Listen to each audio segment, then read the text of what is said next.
बीठा आहियूं कंडियारो शहर जे ॿाहिरां ॻोठ चन्याणी में, जिते साईं मोहम्मद उस्मान अब्बासीअ पंहिंजे हणों वणों हिकिड़ी प्राइवेट तरह जी जेको आहे सो लाइब्रेरी क़ाइमु कई आहे, जंहिं लाइब्रेरी में अटिकल 13,000 खां मथे किताब आहिनि। हीअ लाइब्रेरी हिकु कचे कमरे ते मुश्तमिल आहे। अचो त वधीक साईं खां हाल वाल वठूं, वधीक संदसि छा चवणु आहे। जी, मुंहिंजो नालो मोहम्मद उस्मान पाण अब्बासी।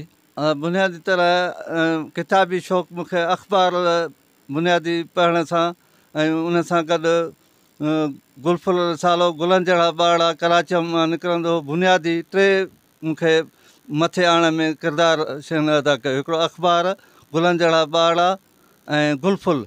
उन खां पोइ अॻिते लिखणु पढ़ण जो मौक़ो मिलियो ऐं मुसलसल लिखंदो ऐं पढ़ंदो रहियो आहियां, जेको हिन वक़्तु अलहमदिल्ला चङी ख़ासी लाइब्रेरी क़ाइमु करे चुको आहियां, जंहिंमें 13,000 खां मथे किताब गॾु थी चुका आहिनि। हिन महिल ताईं जेके किताब आहिनि उहे मां पंहिंजे ई खीसे जे ख़र्च सां ऐं पंहिंजी महिनत मज़दूरीअ सां हासिलु कया आहिनि।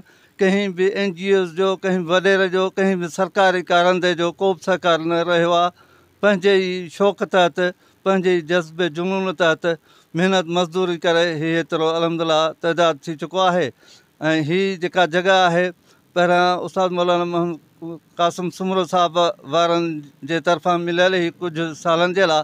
उन खां पोइ क़रीबन 22 साल थी चुका आहिनि, जेके साईं प्रोफेसर इरशाद अब्बासी साहब जन ही कमिरो ॾिनो आहे, जंहिंमें किताब रखियल आहिनि, जेको निहायत ज़बून थी चुको आहे।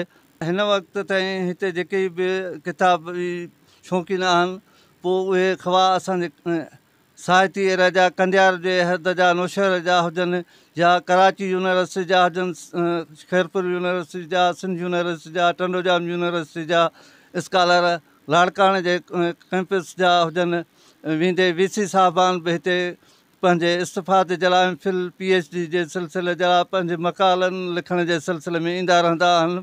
उन जे लाइ असांखे घुरिजे त हिननि इदारनि जी हिफ़ाज़त कयूं ऐं असां पाण किताबनि सां दिलचस्पी रखायूं। किताब हिकु रहनुमा आहे, हिकु गाइड आहे, हिकु तारीख़ आहे। असां ईअं जेको लिखंदा आहियूं सोशल मीडिया ते, उहो असांजो हिकिड़ो डिलीट जेको आहे पंहिंजी राइटिंग आहे, उहो असां बसि रखी छॾियो, उहो ख़तमु थी वियो। किताब हिकु तारीख़ आहे, जंहिंमें तारीख़ी दस्तावेज़नि में उहा असांजी लिखत जेको आहे समाइजी वेंदी आहे, तारीख़ जो हिसो हूंदी आहे। जे किताब न हुजनि हा त हिनमहिल असांखे ख़बर न पए हा त इहा असां कहिड़ो इलाइक़ो आहे, हिन इलाइक़े जी केतिरी एज उमिरि आहे, असां कहिड़े खिते में रहूं था, का बि ॼाण न हुजे। इहे किताब ई आहिनि जिन तारीख़ुनि जे सहारे सां असां अॻिते वधूं पिया। सोशल मीडिया जे दौर में जिथे तक़रीबन नौजवान ट्विटर ऐं फेसबुक ऐं ॿियनि सोशल मीडिया जे प्लेटफॉर्म ते अची ऐं कुझु ॻाल्हियूं लिखनि था या कनि था या उते पंहिंजो वक़्तु ज़ाया कनि था, मां उन्हनि खे इहा ई रिक्वेस्ट कंदुमि, वरी बि उन्हनि खे चवंदुमि त तव्हां किताबनि सां चाह रखो। किताब कंहिं बि क़ौम जे लाइ वॾो सरमायो हूंदियूं आहिनि। किताब अहिड़ो हथियार आहे जंहिंसां तव्हां पंहिंजी ज़िंदगी संवारे सघो था। जेकॾहिं तव्हां किताबनि सां चाह रखंदव, तव्हां ई कामयाबु थींदव। हीअ जेकी साईं उस्मान साहब पंहिंजी हिकु लाइब्रेरी क़ाइमु कई आहे, एतिरी महिनत सां, साईं खे वॾो अरसो लॻो आहे। अहिड़ी का लाइब्रेरी पूरी कंडियारे जहिड़े तरह में कोन्हे का, जिते 13,000 खां वधीक किताब हुजनि ऐं मुख़्तलिफ़ मज़मूननि ते। किताब कंहिं बि समाज जे लाइ हिकु अहम हथियार साबित थींदा आहिनि। किताबनि सां दोस्ती इंसान खे आसमाननि ते पहुचाईंदी आहे, इंसान जी तालीम ऐं शऊर में इज़ाफ़ो कंदा आहिनि किताब।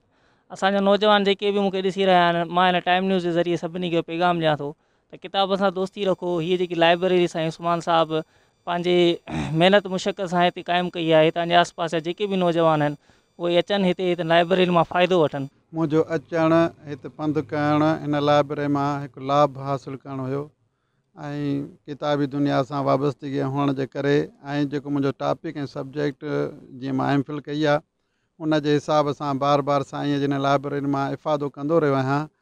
हीअ लाइब्रेरी, हिन लाइब्रेरी में तक़रीबन 13,000 किताब आहिनि। हीअ लाइब्रेरी सिंध जे हिकिड़े ॻोठाणे माहौल में आहे, लेकिन मशहूरु हीअ लाइब्रेरी साईं उस्मान जी जेका आहे सा सारे पाकिस्तान में आहे। जेका उन्हनि हीअ काविश कई आहे, हीअ सिंधी क़ौम जी ख़िदमत आहे ऐं उहो पंहिंजे हड़ों उन्हनि ख़र्च करे कयो आहे। पंहिंजे पढ़ंदड़नि खे इहा ई गुज़ारिश कंदुसि त हू पंहिंजो किताबनि सां दिलचस्पी रखनि, चाह रखनि ऐं घणे खां घणो जेतिरो थी सघे किताब पढ़ी पंहिंजे मंज़िल मक़सूद ते पहुचनि। उस्मान साहब जूं ॻाल्हियूं ॿुधियूं। संदन चवणु आहे त हीअ लाइब्रेरी मां गुज़िरियल 40 सालनि खां पंहिंजे ज़ाती ख़र्च ते क़ाइमु कई आहे। हिन में 13,000 खां मथे किताब मौजूदु आहिनि। जेके हर मौज़ूअ ते आहिनि ऐं हिन जी सरकारी तरह का बि मदद निकायत न कई वई आहे। सरकार खे पुरज़ोर मदद जी अपील कयूं था ऐं सरकार खे इहो बि चवणु आहे त हिन जा लाइब्रेरी जेको आहे सो को बहितरीनु नमूने ठाराए ॾेई वञे त जीअं हितां जे इलाइक़े जा माण्हू हिन मां इल्मु दोस्त माण्हू इस्तिफ़ादो हासिलु करे सघनि। कैमरामैन अहमद डारी सां गॾु वहीद मेमून, टाइम न्यूज़ कंडियारो।